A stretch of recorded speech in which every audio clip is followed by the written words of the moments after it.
Hi hello నమస్తే నేను మీ సుగుణా నాయుడు. మనతో పాటు ప్రముఖ రాజకీయ విశ్లేషకులు ఉన్నారు. సార్ నమస్తే సార్. నమస్కారం మేడం. మీ పేరు? దేవేందర్ చందాపురం మేడం నా పేరు. వైసీపీ 22 మంది సిట్టింగ్ ఎంపీలను సీటు మార్పిడి చేస్తున్నారు. దీన్ని మనం ఎలా చూడొచ్చు అంటారు? ఇప్పుడు వైఎస్ఆర్సీపీ పార్టీ సిట్టింగ్ ఎమ్మెల్యే ఎంపీలను మార్చడం అనేది చాలా తీవ్ర చర్చకు దారితీస్తుంది. ఎందుకంటే ఎలక్షన్ మూమెంట్ లో పాత వాళ్ళని కాకుండా కొత్త వాళ్ళని పరిగణలో తీసుకొని ఇలా మార్చడం అనేది కొంచెం చూసుకుంటే రాష్ట్రంలో ఉన్న పరిణామాలు చూస్తుంటే ఎలక్షన్ టైంలో కొత్త వాళ్ళు ఎవరు వస్తున్నారు, మరి పాత వాళ్ళకి ఏం ఛాన్స్ ఉన్నది అని ఒక పరిణామం వైఎస్ జగన్ తీసుకున్నట్టు అనిపిస్తున్నది. ఈ సందర్భంలో కొత్త వాళ్ళని తీసుకోవడం ఆంతర్యం ఏంటి, పాత వాళ్ళకి ఎందుకు ఇవ్వకపోవడం అనేది క్వశ్చన్ గా మారిపోయింది.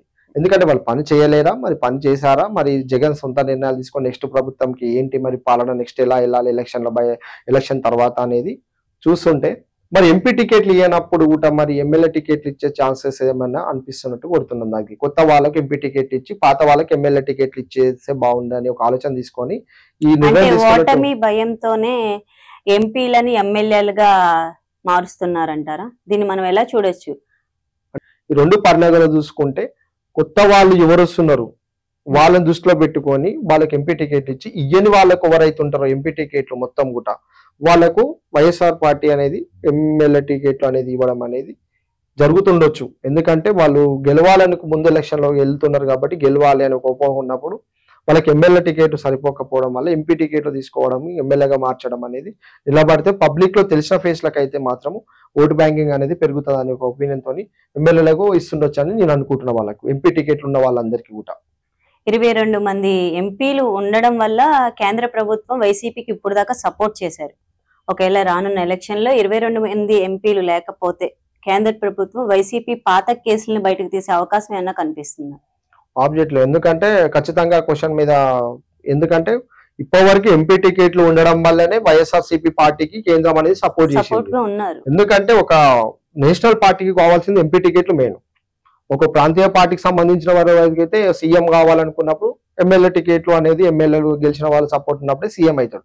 అది ఎంపీ అంటే మరి ఖచ్చితంగా పిఎం వరకు ఉండాలి కాబట్టి అప్పటి వరకు సపోర్ట్ చేసింది కేంద్రం అనేది బీజేపీ గవర్నమెంట్. కానీ ఇప్పుడు ఎంపీ ఎలక్షన్స్ లో వీళ్ళు గెలవకపోతే వైఎస్ఆర్సీపీ కానీ తీవ్ర పరిణామాలు అనేది ఖచ్చితంగా ఉంటాయి. ఎందుకంటే రాష్ట్ర ప్రభుత్వం మీద వచ్చే బడ్జెట్ కానీ ఏదైనా మాట్లాడాల్సింది కాబట్టి ఎంపీలకే ఉంటది పార్లమెంట్ లో మాట్లాడే అధికారం. కాబట్టి అక్కడ సపోర్ట్ వీళ్ళది ఎక్కువ ఉండే కాబట్టి ఇన్ని రోజులు సపోర్ట్ చేసేది.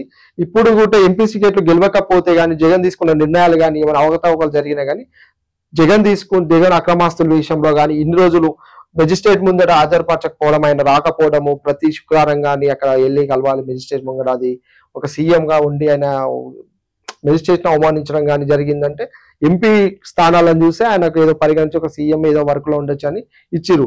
నెక్స్ట్ ఓడిపోతే కానీ పరిణామాలు చాలా ఉంటాయి.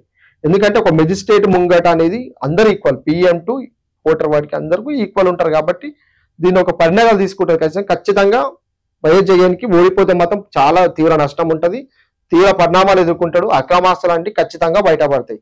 ఎందుకంటే ఇన్ని రోజులు ఎంపీ స్థానాల మీద ఆధారపడి బేసిక్ మాత్రం సపోర్ట్ చేసింది కాబట్టి, సెంట్రల్ కి సపోర్ట్ చేసింది కాబట్టి ఇన్ని రోజులు ఊరుకున్నది కాబట్టి ఈ ఒక్క విషయంలో మాత్రం ఓడిపోతే మాత్రం చాలా పరిణామాలు ఉంటాయి. సీఎం జగన్ అక్రమాస్తులు అనేటి కేసులు అనేవి బయటపడేయచ్చు. మెజిస్ట్రేట్ ముంగట ఎవరైనా ఈక్వల్ కాబట్టి ఇందులో ఒక స్థానంలో ఉన్నాడు కాబట్టి దాన్ని ఒక లిమిట్ లో ఉంచి తనకు కావాల్సినవన్నీ అనుకూలించి స్టేట్ లో ఉన్నాడు ఒక సీఎం కాబట్టి ఉంచారు. కాబట్టి ఈసారి ఖచ్చితంగా ఓడిపోతామని తీవ్ర పరిణామాలు ఉంటాయి సెంట్రల్ నుంచి.